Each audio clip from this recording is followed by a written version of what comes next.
of our careers in finance, we've been told to worry about the federal deficit. There are no longer any votes in raising taxes or reforming entitlements. As an investor, you have no choice but to assume that at some point we'll pass the tipping point and markets will decide it's too much.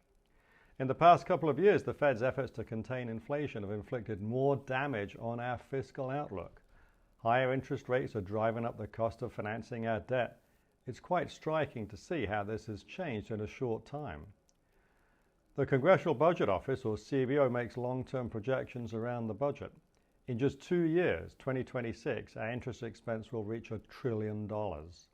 Last year, the CBO expected us to reach this sorry milestone in 2028. 2 years ago, they thought it would happen in 2030. The federal government's fiscal response to the pandemic was ultimately inflationary.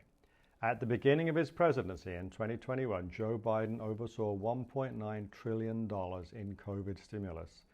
At the time, there were many critics of this because we already had the vaccine and the global economy was for the most part recovering well. That extra spending contributed to the Fed having to raise rates. As a percentage of GDP, interest expense will reach 3% this year, a level that 2 years ago was supposed to be way off in 2031. The Federal Reserve is also projected to keep increasing their holdings of Treasury bonds. During the great financial crisis of 2008-2009, Ben Bernanke showed great insight in understanding that the Fed could boost its balance sheet without boosting inflation. But unfortunately, quantitative easing has now become part of the Fed's toolkit. They reached for it during the recession caused by the pandemic, and somehow there never seems to be a good time to get those bonds back into the hands of investors. There can be little doubt that when the next recession hits, the Fed will once more boost its bond holdings so as to keep long-term rates down. The CBO expects the Fed's balance sheet to stay permanently much bigger than needed just to manage monetary policy. In their latest forecast, they now expect the Fed to hold 19% of federal debt by 2032.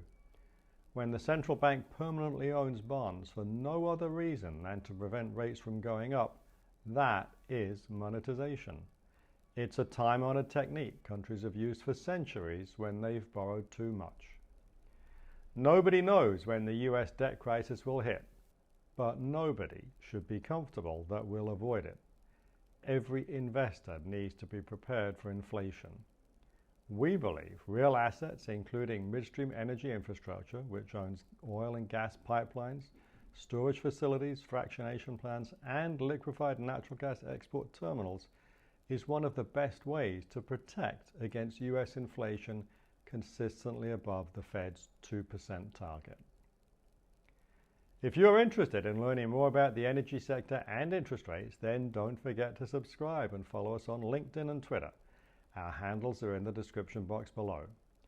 To find out more about what we're thinking, you can sign up for our twice-weekly blog at sl-advisors.com.